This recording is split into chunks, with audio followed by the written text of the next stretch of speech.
Hello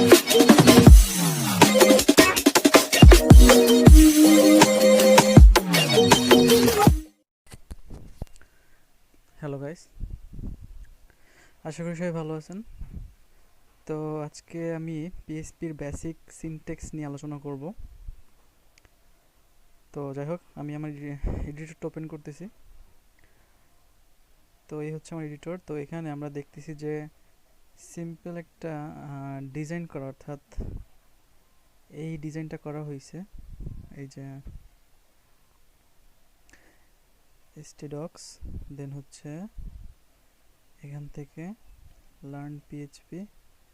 okay, তো আমরা যদি এই কোডে যাই, এই কোড থেকে আমরা দেখতে পাবো যে এখান থেকে আমার এই যে এতটুকু করার মাধ্যমে এবং সিএসএস অ্যাপ্লাই করছি, এই দুইটা জিনিস করার মাধ্যমে আমার এই এতটুকু মানে আউটপুট আসছে। ওকে, তো এতটুকু জাস্ট এইচটিএমএল আর সিএসএস দিয়ে করা। আর আমরা এই যে এখানে এই মিডল পয়েন্ট, অর্থাৎ ঠিক এই জায়গাটা থেকে আমরা আমাদের মূল কাজ শুরু করব পিএইচপির। ওকে, তো এখান থেকে আমি আজকে লিখে রাখতেছি, এখানে একটু কমেন্ট করে রাখি যে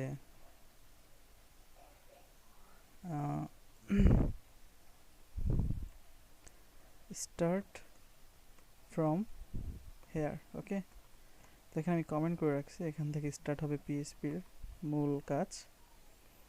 তো যাই হোক, এখন যদি আমি এটা রিফ্রেশ দিই তাহলে কোনো কিছু শো করবে না, কারণ আমি এই হ্যালোটা উঠাই দিয়েছি। এখন যেহেতু আমার এটা পিএইচপির আমরা পিএইচপির কাজ করতেছি, যেহেতু অবশ্যই আমাদের জ্যাম্পটা চালু করতে হবে। তো জ্যাম্পটা আমি চালু করতেছি। আমরা গত পর্বে দেখছি কীভাবে জ্যাম্প নিয়ে, মানে জ্যাম্প কীভাবে সেট আপ দিতে হয় এবং জ্যাম্প কীভাবে স্টার্ট করতে হয়। যাই হোক, এ ব্যাপারে বিস্তারিত আমি গত পর্বে বলছি। তো আমার স্টার্ট করা হয়ে গেছে। এখান থেকে আমাদের কি করতে হবে, জাস্ট এই যে stdocs, এখানে এইটুক কেটে এখান থেকে কি লোকাল হোস্ট ক্লিক করতে হবে। ঠিক আছে, এই যে লোকাল হোস্টে ক্লিক করলাম এবং এখন আমরা এখানে আমাদের পিএইচপির কোড লিখব। তো পিএইচপির কোড লিখতে হলে অ্যাট ফার্স্ট আমাদের যেটা করতে হবে সেটা হচ্ছে মানে পিএইচপি শুরু করতে হবে, শেষ করতে হবে। তো পিএইচপি কীভাবে শুরু করে, এই যে এভাবে পিএইচপি শুরু করব এবং এভাবে কি করব, পিএইচপি শেষ করব। তাহলে এটা হচ্ছে শুরু এবং এটা কি শেষ। তো এই শুরু শেষের মধ্যে আমাদের সব কিছু কি লিখতে হবে। ঠিক আছে, তো এখন যদি আমি এখানে কোনো কিছু প্রিন্ট করতে চাই, অর্থাৎ আমি যদি এখানে কিছু লেখা দেখাতে চাই, তাহলে যদি আমি সাপোজ লিখি যে হ্যালো, ঠিক আছে, তাহলে দেখি যে কিছু শো করে কিনা। ওকে, এখানে কি দেখাইছে যে ইউজ অফ আনডিফাইন্ড কনস্ট্যান্ট, অর্থাৎ এই হ্যালোটা শো করবে না। তো এটা শো করানোর জন্য কি করতে হবে, জাস্ট আমাদের ইকো তারপর হ্যালো অর, ঠিক আছে। যদি আমি দেখি, এখন যদি আমি রান করি তাহলে দেখবো যে কি হয়, আমাদের হ্যালো ওয়ার্ড কি প্রিন্ট করতেছে, তাই না? তো আমি আর একটু সাজাই এটা সুন্দর করে। ওকে, তো হ্যালো ওয়ার্ড এভাবে কি শো করতেছে। আমি যদি এখানে আরেকটা জিনিস লিখি, যেমন এখানে যদি আমি ইকো দেই আই লাভ পিএইচপি এবং যদি আমি এখন রান করি তাহলে দেখবো যে কি হয়, এখানে কি শো করছে, তাই না? হ্যাঁ, কিন্তু আমাদের এখানে কি অবশ্যই সেমিকোলন দিতে হইতো। আচ্ছা, আমি একটা কাজ করি, এতটুকু উঠাই, উঠানোর পরে আমি যদি এখন দেই এরকম রান করি তাহলে দেখবো যে কি হয়, হ্যালো শো করতেছে। কিন্তু মাস্ট বি মনে রাখতে হবে আমাদের কি সেমিকোলনটা দিয়ে প্র্যাকটিস করতে হবে। ঠিক আছে, তো এই যে শো করতেছে, কিন্তু আমি চাচ্ছি যে এই এখানে একটা ব্রেক দিতে, কারণ এই দুটো কি পাশাপাশি চলে আসছে, তাই না?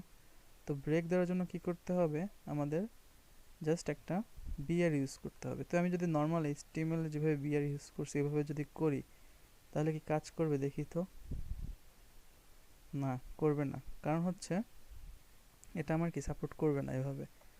তো এর জন্য আমাদের কি করতে হবে, এটা অবশ্যই আমাকে ইকো ইকো তারপর কি বিআর, ইকো বিআর। ওকে, এখন যদি আমি রান করি তাহলে দেখব যে কি আমার কাজ করতেছে। ঠিক আছে, তো আমরা যদি একটু প্রথম থেকে আবার দেখি যে অ্যাট ফার্স্ট আমাদের কি করতে হবে, পিএইচপি শুরু করতে হবে, তারপর শেষ করতে হবে। শেষ করার পর কোনো কিছু যদি আমি লিখতে চাই তাহলে সেটা কি ইকোর মধ্যে রাখতে হবে, এবং তারপর কি হচ্ছে আমাদের লাস্টে একটা কি সেমিকোলন দিতে হবে। ঠিক আছে, এই সেমিকোলনটা প্রেস করতে হবে। দেন আমরা যদি রিফ্রেশ দিই তাহলে শো করবে। এখন আমরা এর মধ্যে কি HTML ইউজ করতে পারবো কিভাবে, জাস্ট হচ্ছে এই যে ইকো বিআর, বিআর কিন্তু একটা HTML এর ট্যাগ, ব্রেক ট্যাগ। তো বিআর দিছি পর একটা লাইন ব্রেক হয়ে গেছে। ঠিক আছে, তো এভাবে কি কাজগুলো করা যায়। তো যাই হোক, আজকে মূলত আমার এতটুকুই দেখানোর ছিল, জাস্ট পিএইচপির বেসিক সিনটেক্সটা। আর এই পর্যন্ত, তাহলে সবাই ভালো থাকবেন। নেক্সট পর্বে আমরা অন্য কিছু দেখব। আর এই আজকে এই পর্যন্তই। Thank you.